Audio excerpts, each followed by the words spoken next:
और तरबूज जैसे मज़ेदार फल खाते हैं। इसके बाद बरसात शुरू हो जाता है, जैसा कि अभी मौसम बरसात चल रहा है। तो इसमें जो है वो इस भीगे मौसम में लोग जामुन और फाल से जो है वो ये जो फल हैं इनको शौक़ से खाते हैं और घर में पकौड़े बनाने का एहतमाम करते हैं।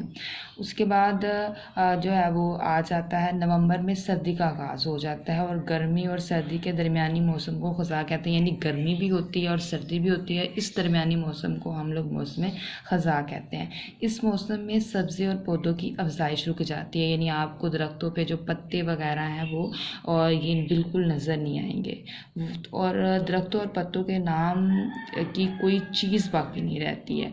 उसके बाद मौसम ख़ज़ा के साथ ही जो है वो मौसम सरमा जो है वो शुरू हो जाता है और मौसम सरमा में लोग जो है वो बारीक कपड़े जो हैं वो रख देते हैं और मोटे कपड़े निकाल देते हैं ताकि वो सर्दी से महफूज अपने आप को कर सकें।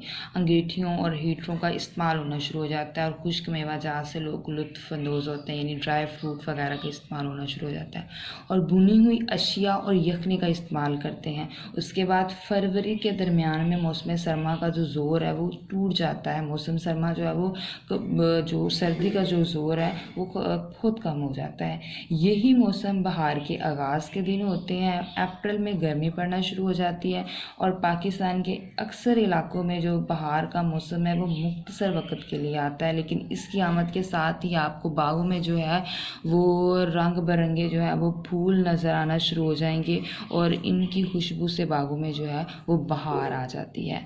तो ये हमारा खुलासा था। उसके बाद आप लोग इसका मरकज़ी ख्याल करेंगे। जिस तरह पाकिस्तान में अल्लाह ताला ने रंग रंग के अनाज, फल, सब्ज़ियाँ पैदा की हैं और मुख्तलिफ़ मौसम अता किए हैं, मौसम गर्मा, बहार और ख़ज़ा और मौसम सरमा मुख्तलिफ़ औक़ात पे अपनी अपनी बहार दिखाते हैं। इस तनू की वजह से इंसान को खुशियाँ अता होती हैं, यानी ये मौसम जो बदलते हैं इससे भी इंसान जो है वो खुशी महसूस करता है, इंसान को खुशी का एहसास होता है। तो ये आप लोगों ने खुलासा मरकज़ी ख्याल इस यूनिट का कर लेना है। ओके, खुदा हाफिज़।